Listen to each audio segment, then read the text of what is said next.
On this day in history, November 8th, 1576, as part of the 80 Years' War, the Pacification of Ghent occurs, in which the States General of the Netherlands meet and unite to oppose Spanish occupation.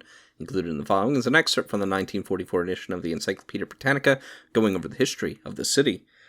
The history of this city is closely associated with that of the Countship of Flanders, of which it was the seat. It is mentioned as early as the 7th century, and in 868 Baldwin of the Iron Arm, first Count of Flanders, who had been entrusted by Charles the Bald with the defense of the northern marches, built a castle here against the Normans raiding up the Scheldt.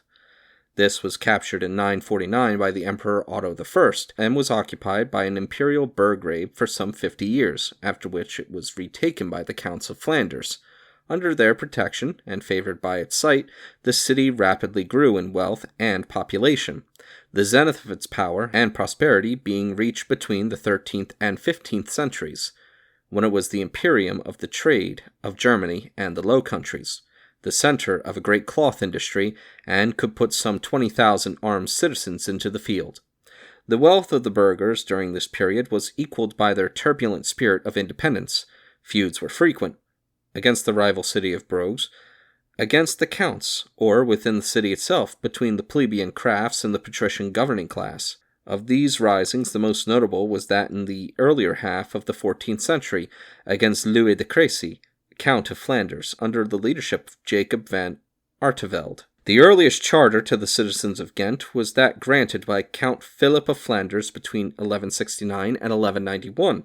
It did little more than arrange for the administration of justice by nominated jurats, scabini, under the Counts Bailii.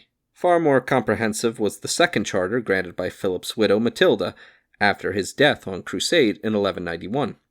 The magistrates of the city were still nominated scabini, fixed at 13, but their duties and rights were strictly defined and the liberties of the citizens safeguarded. The city, moreover, received the right to fortify itself and even individuals within it to fortify their houses. This charter was confirmed and extended by Count Baldwin VIII, and the burghers attained to a very considerable measure of self-government. A charter of 1212 of Count Ferdinand of Portugal and his wife Joanna introduced a modified system of election for the scabini. By the 14th century, the democratic craft guilds, notably that of the weavers, had asserted themselves. The citizens were divided for civic and military purposes into three classes: the rich, i.e. those living on capital, the weavers, and the members of the 32 other guilds. In the civic executive, as it existed to the time of Charles V, the deans of the two lower classes sat with the scabinis and councillors. In the long struggle of the Netherlands against Spain, Ghent took a conspicuous part, and it was here that, on November 8, 1576, was signed the instrument known as the Pacification of Ghent, which established the League against Spanish tyranny. War, persecution, and the emigration or expulsion of its people wrecked the prosperity of Ghent, the recovery of which was made impossible by the closing of the Scheldt. After 1714, it formed part of the Austrian Netherlands, and in 1794 became the capital of the French department of the Scheldt.